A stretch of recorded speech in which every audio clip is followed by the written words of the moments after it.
আসসালামু আলাইকুম। এই ভিডিওতে আমি দেখাবো কিভাবে eservice.moifl.gov.bd এই ওয়েবসাইট থেকে কিভাবে আমরা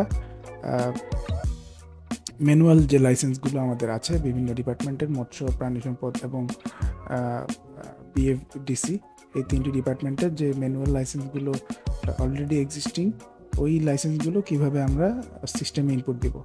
তো ইনপুট দেওয়ার ক্ষেত্রে প্রথমে আমি লগ ইন বাটনে ক্লিক করে লগ ইনের ক্রিডেনশিয়াল দিয়ে আমি আমার অফিসিয়াল অ্যাকাউন্টে ঢুকব। লগ ইন করার পর আমাকে লাইসেন্স এবং এনওসি অপশনটিতে যেতে হবে।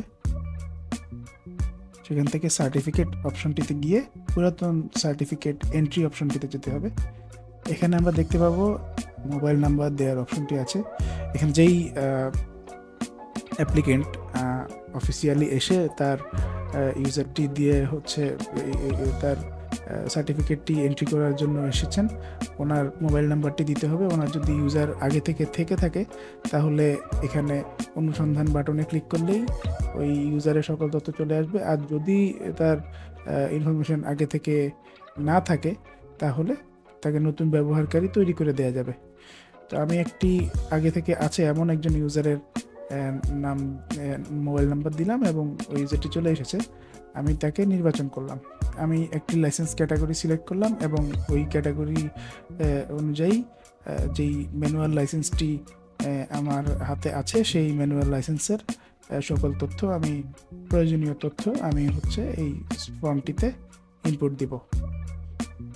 এখানে এই সার্টিফিকেটটি সর্বশেষ ইস্যুর যেই তথ্যগুলো রয়েছে, যেমন সার্টিফিকেটটি যদি পূর্বে আরও কয়েকবার নবায়ন করে হয়ে থাকে সেক্ষেত্রে সর্বশেষ ইস্যুর তারিখ, সর্বশেষ মেয়াদ উত্তীর্ণের তারিখ এবং সর্বশেষ বাকি যে ইনফরমেশনগুলো আছে সেগুলো দিতে হবে।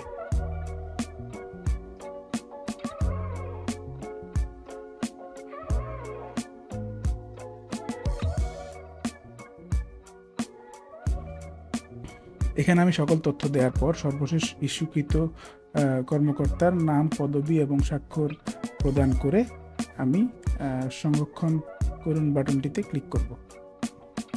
এই পদ্ধতিতে আমি সম্পূর্ণ সার্টিফিকেটটি এন্ট্রি দিব এবং তা সিস্টেম থেকে দেখা যাবে এবং পরবর্তীতে ওই ব্যবহারকারী এই সার্টিফিকেটটি তার প্রয়োজন অনুযায়ী ব্যবহার করতে পারবে।